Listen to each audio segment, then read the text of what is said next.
Rebekah Roth here again.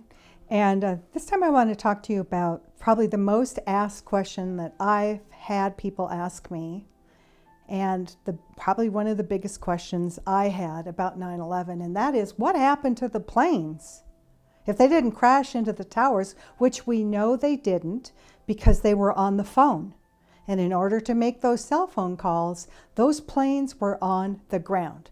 Again, in 2001, you couldn't make a cell phone call from much above 1,800 feet. You still can't. As a matter of fact, I have an American flight attendant friend, we've become friends over the years, who flies a lot, and every once in a while, probably once every couple months, she will send me a message on my iPad that she has no cell reception unless she goes onto the wireless system some airplanes have now, about three seconds after takeoff. So there you go. In 2001, cell phones didn't work. End of argument there.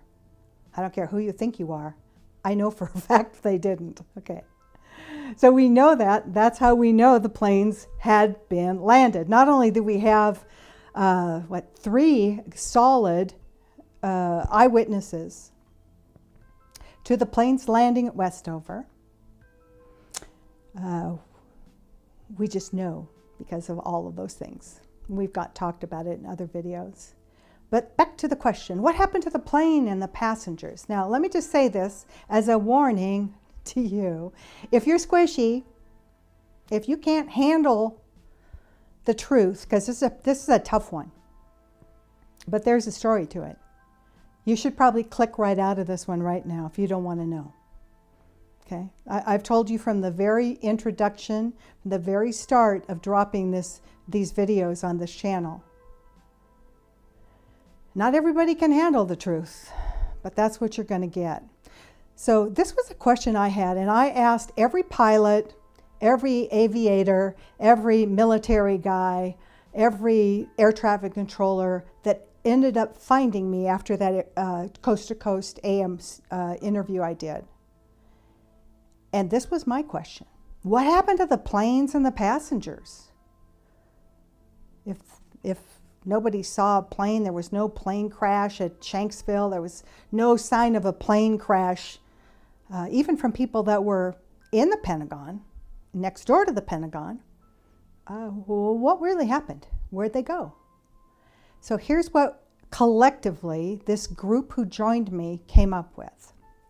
One of the air traffic controllers, and I found in someone else's FOIA data, wasn't the stuff that I had, but it was on a web page. I tried to contact them and let them know what they had, and they poo-pooed me because I was nothing but a dumb flight attendant. Huh? Okay. So what we found were 3 medevac planes.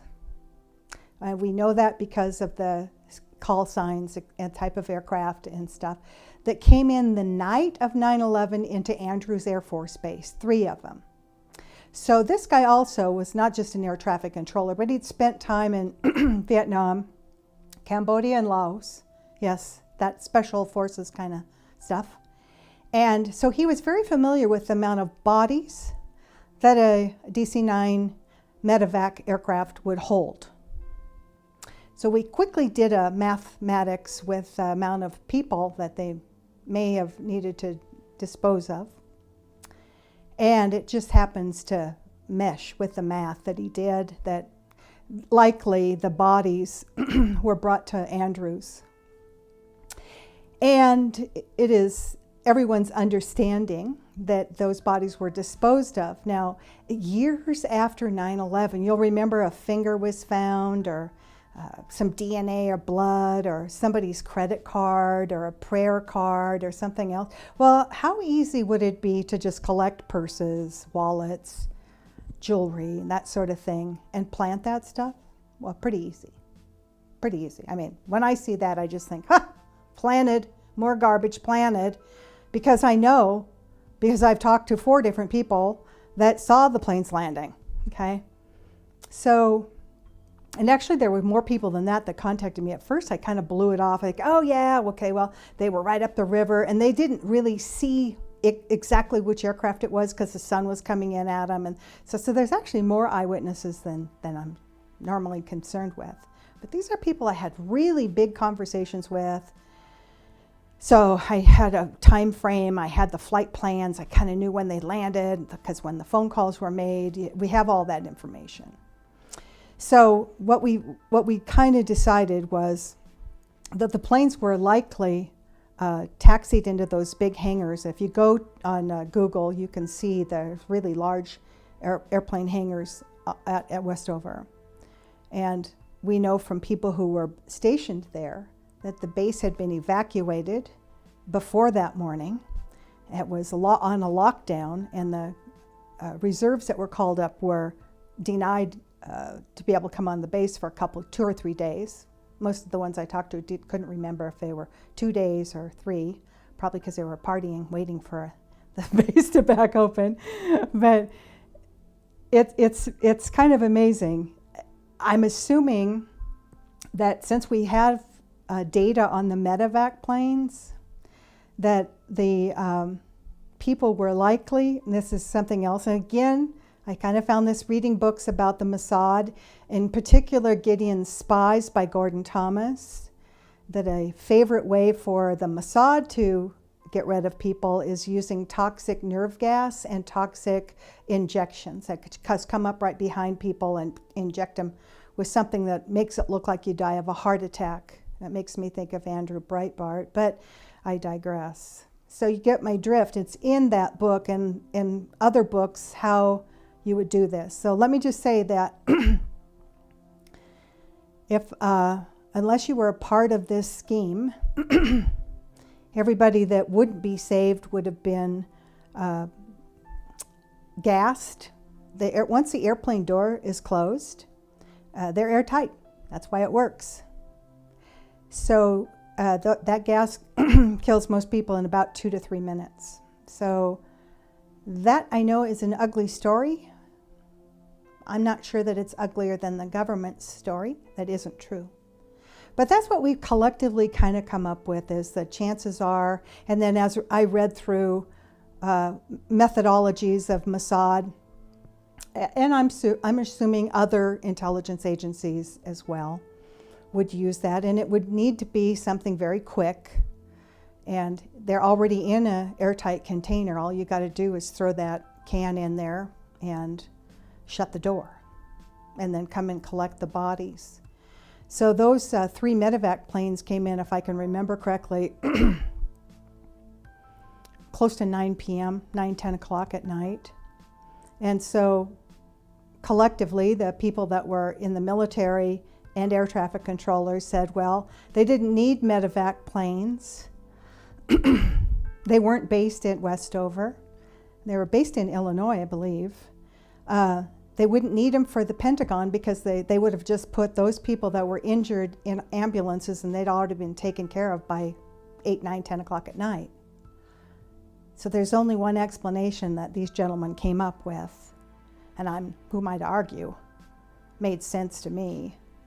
They'd have to be able to dispose of them, and they'd have to get them all there, and it fit the number of bodies they could transfer on those 3 medevac planes, and they landed boom, boom, boom right behind each other. Again, we have it's not a flight strip, and I guess it sort of is, but we don't have the whole flight plan. We have when they touch down, and this is almost like handwriting by the air traffic controllers that were working Andrews. So there's some people that know more than I do, but that's the answer that I have. And again, when they planted fingers and toes or jewelry or prayer cards and stuff like that, it'd be very easy to do that if you think about it. And again, I just have to leave you with this. As I go through all of these things, I've been in this for 15 years. I just have to ask myself, really, was this an intelligence operation? Because I know one thing, it wasn't. It wasn't a hijacking. So we have to ask, what was it? If it wasn't a hijacking and there weren't any terrorists on board, who was doing what? And was this an intelligence operation? Now, get this straight. People definitely died. So I don't want any nasty emails telling me I don't think people died. They definitely died. They died in the towers. They died in the Pentagon. They died on the planes. They just didn't die by the way the government told you they did. Got it?